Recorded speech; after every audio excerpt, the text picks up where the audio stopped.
여러분 안녕하십니까? 마인드 강사 박종옥입니다. 오늘은 여러분과 거울 자아, 말은 어려운데요. 간단합니다. 거울에 비친 나의 모습입니다. 여러분 아침에 일어나면 제일 먼저 뭐 하십니까? 화장실 가시죠. 그 다음에 뭐 하십니까? 거울을 한번 보시고요. 또 출근하기 전에 뭘 봅니까? 거울을 한번 보시고, 또 우리가 식사나 하고 외부 사람들을 만날 때 우리는 꼭 거울을 봅니다. 사람이 하루에 한 번 꼭 보는 것이 이 거울입니다. 이 거울은 우리가 어떻게 생겼는지 확인하는 물건입니다. 자, 거울은 어떤 기능을 가지고 있느냐면요, 내가 보여주고 싶은 것을 보여주는 창문 역할을 합니다. 나를 보여주는 역할을 합니다. 또 다른 기능이 하나가 있는 게 뭐냐면, 거울을 보면서 사회적으로 바람직한 행동을 합니다.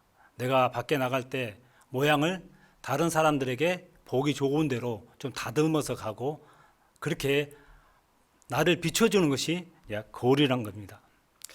또 거울은 또 어떤 역할을 하냐면, 우리 여자분들이 참 좋아하죠.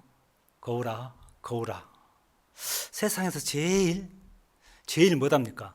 설득을 잘합니다. 뭘 설득합니까? 나의 부족한 것들을 어떻게 합니까? 고치고. 그래서 우리나라가 전 세계적으로 성형수술을 제일 잘하는 나라라고 그럽니다. 자신의 마음이 안 드는 부분이 있으면 거울은 설득해서 자기 자신을 고치게도 합니다.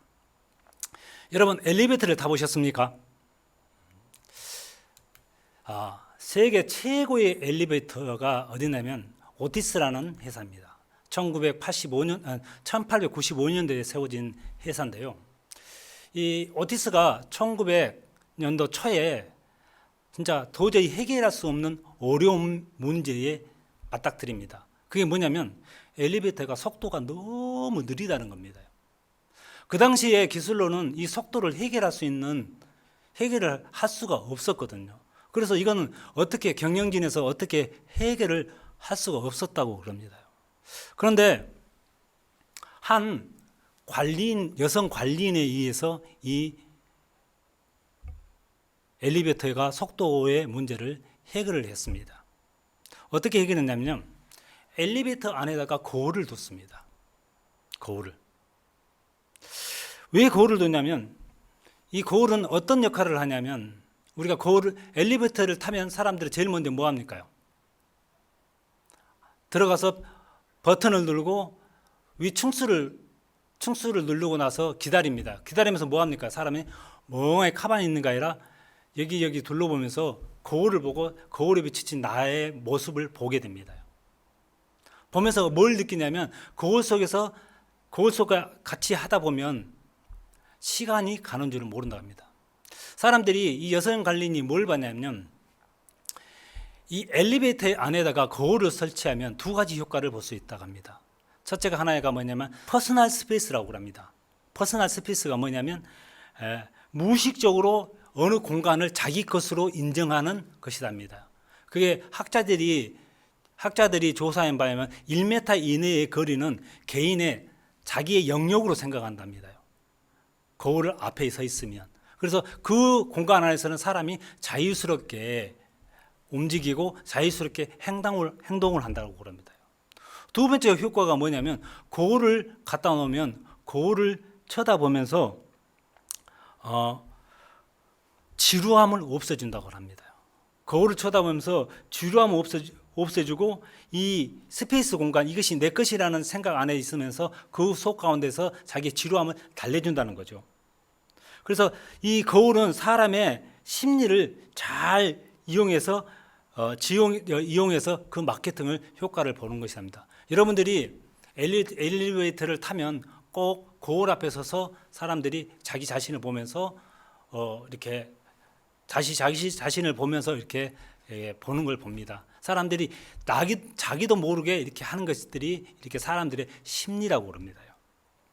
그러면 우리가 또 사람의 심리만 말고 동물들은 이 거울을 보면서 어떻게 행동하는지 한번 보겠습니다. 잠깐 우리가 동영상을 보시겠습니다. 프랑스의 사진작가인 제비어 허버트 브리에르 씨는 만약 누군가가 아프리카의 한복판에 거대한 거울을 설치해서 야생동물을 놀라게 하면 어떨지에 대해 궁금증을 가지게 되었습니다. 그런 뒤 그는 각종 스폰서들의 도움과 일부 자금, 그리고 제일 중요한 아내의 허락을 받고서는 자신이 궁금해하던 일을 진짜 행동으로 옮겼습니다. 지금부터 난생 처음으로 거울에 비친 자신들을 보게 된 정글 속의 동물들이 어떻게 반응하는지 한번 살펴봅시다.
잘 보셨습니까?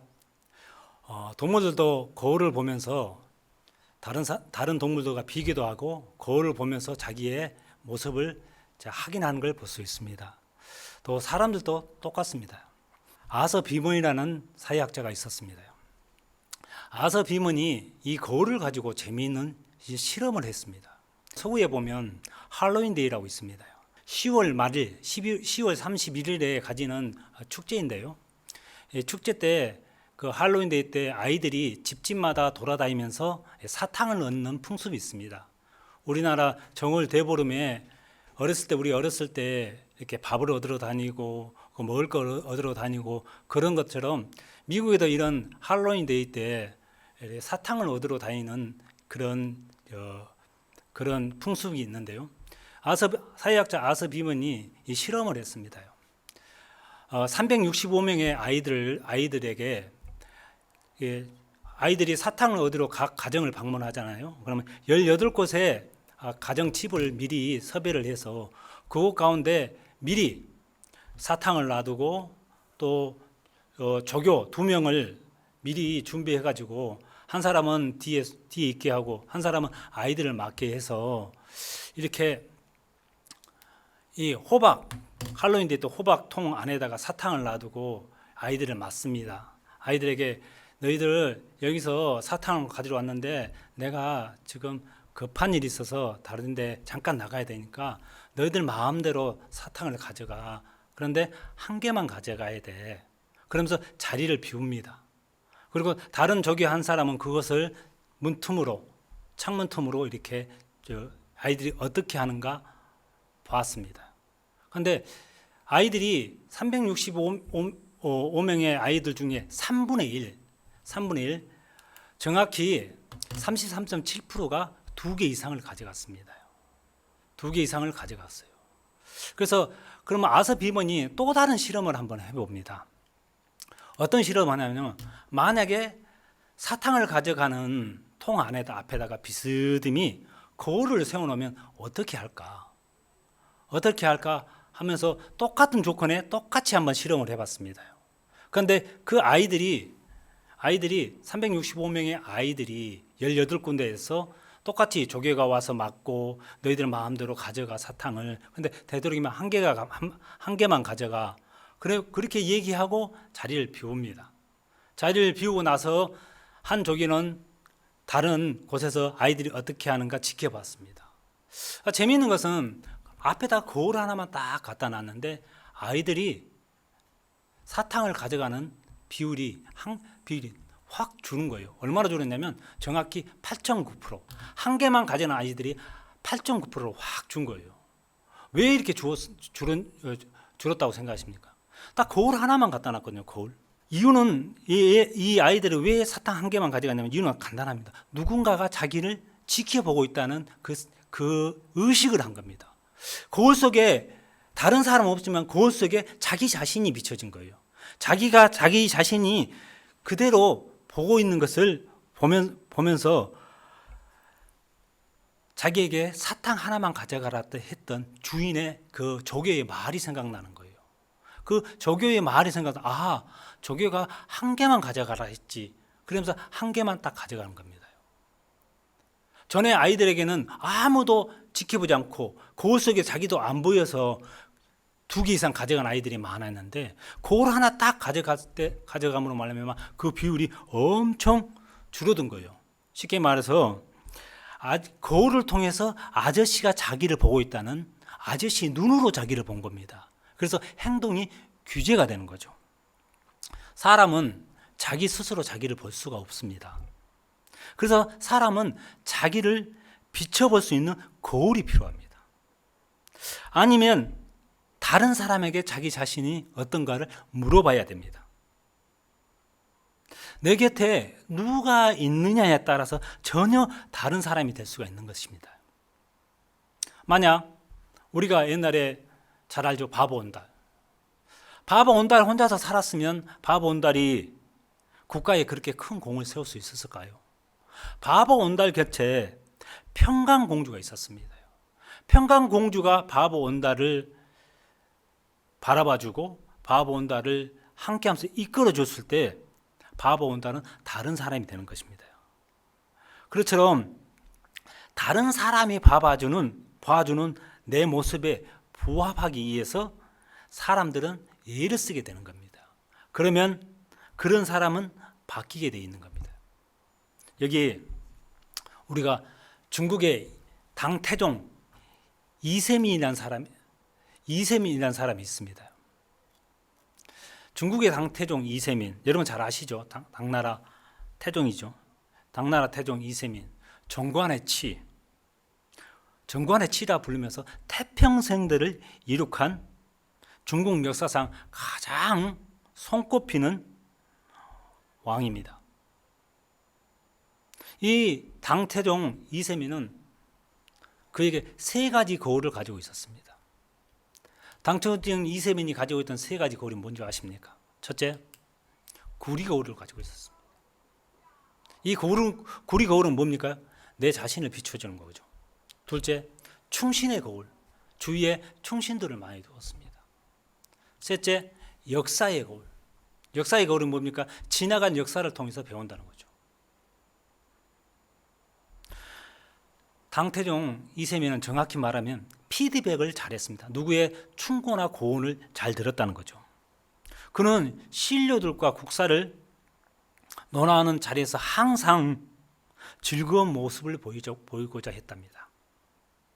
신료들의 논쟁과 진을 충분히 듣고 정치와 교화와 득실을 가늠하기 위해서 또 토론했답니다. 그는 또 주위에 위징, 방언령 등 자신의 부족함을 채워줄 수 있는 충신들을 진짜 자신의 부족함을 배워주는 스승급 충신들을 곁에 두고 있었답니다. 훗날 위징이 죽었습니다. 위징이 죽었을 때 당태종은 무지 슬퍼했답니다. 에서 천하를 통일했으나 당태종은 슬퍼하면서 뭐라고 했냐면 이제 위징이 죽었으니 짐은 거울 하나를 잃었도다. 위징이 죽었으니 거울 하나를 잃었도다 그랬답니다. 위징은 어떠냐면 당태종에게 직언을 그렇게 잘했답니다. 당태종 이세민이 부족한 걸 직언을 하고 있는 그대로 얘기할 때 당태종 이세민이 자기하고 맞지 않는 정책을 위증이 그걸 몇 번을 뒤집었답니다. 그런데 당태종은 그 위증의 그 고언을 그대로 받아들였답니다. 또 당태종 이세민은 역사를 잘 돌아봤답니다. 수나라가 얼마 만에 망한지 아십니까? 2대 만에 망했습니다. 수나라가 왜 2대 만에 망했냐면 정권을 잡고 1대 때, 2대 때 그 왕이 너무 사치와 향락과 그것으로 말하면 백성들에게 어려움을 주고 그래가지고 결국은 백성들이 등을 돌린 거죠. 그걸로 말미암아 수나라는 2대 만에 망한 겁니다. 그래서 당태종 이세민은 뭐라고 말을 많이 했냐면 구리로 거울을 만들면 의관을 단정히 할 수 있고 역사를 거울로 삼으면 흥망성쇠와 왕조의 교체의 원인을 알 수 있다. 사람을 거울로 삼으면 자신의 득실을 분명히 알 수 있다. 그래서 뭐라 하냐면 나는 일찍이 이 세 가지 거울을 가진 덕분에 허물을 막을 수 있었다.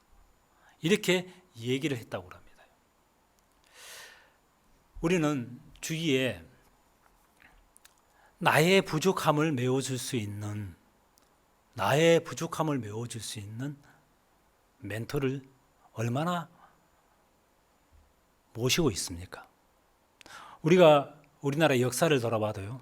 한번 볼까요?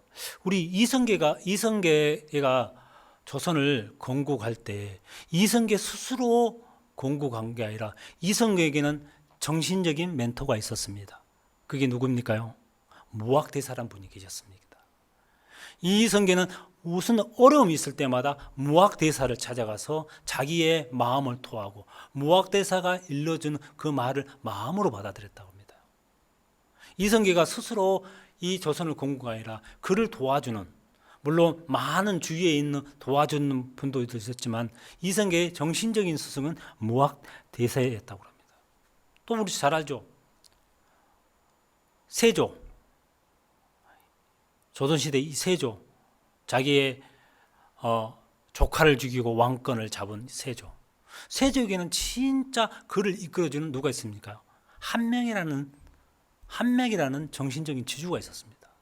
한명이가 모든 어려움들, 모든 문제들 해결해주고 그 한명의 말을 듣고 그가 따라갔을 때 정권이 견고해질 수가 있었던 겁니다. 우리가 삼국지에 보면 유비에게는 누가 있었습니까? 유비에게는 제갈공명이라는 멘토가 있어서 그가 모든 지략과 모략으로 말미암아 유비를 도와주는 걸 봅니다. 우리는 우리를 어려움에서 건져줄 수 있는 멘토를 우리를 어려움에서 건져주는 정신적인 스승을 얼마나 모시고 있느냐에 따라서 우리의 삶은 달라지더라고요. 누가 멘토를 찾아가고 누가 그 정신적인 지주에게 자기의 문제를 들고 나갑니까요? 당태종 이세민은 그렇게 얘기했습니다. 내가 부족하기 때문에, 내가 이 문제 앞에 내가 해결할 수 없기 때문에 스승급 신하들을 줘서 그들에게 고언을 듣고, 그래 충신의 거울, 충신들의 말을 그대로 받아들여서 자기의 부족한 것들, 충신의 말을 거울을 보듯이 보면서 자기의 연약한 것들을 채워가더라고요. 우리가 지혜로운 것 같지만 부족한 것들이 참 많습니다. 그렇기 때문에 우리 주위에는 나 말고 다른 지혜를 가지고 있는 분들이 참 많이 있습니다. 위인들, 세상에서 진짜 성공한 분들은 주위에 이런 자기들의 정신적인 스승들이 있어서, 이 거울 같은 스승들이 있어서 그들의 문제들을 하나하나 해결해주고 그들의 문제들을 하나하나 풀어주시더라고요. 오늘 이 강연을 듣고 계시는 여러분들에게는 여러분들에게 가지고 있는 거울, 자기의 부족한 것들, 자기의 연약한 것들을 채워줄 수 있는 거울 몇 분이나 모시고 있습니까? 네. 지혜는 다른 것이 아니더라고요. 자신의 부족함을 발견하는 사람들이 지혜를 찾고 지혜를 얻어가더라고요. 그 지혜는 내게 있는 것이 아니라 내 밖에 나를 도와주는 사람들에게 있는 것입니다. 여러분도 이 강연을 듣는 여러분들도 여러분 주위에 자신을 도와줄 수 있는 지혜를 가지고 있는 많은 분들을 모시기를 바랍니다. 거울은 나의 부족한 것들을 알게 해주는 것이 거울입니다. 그래서 여러분들이 복되고 지혜로운 삶을 살기를 바랍니다. 이것으로 강연을 마치겠습니다. 감사합니다.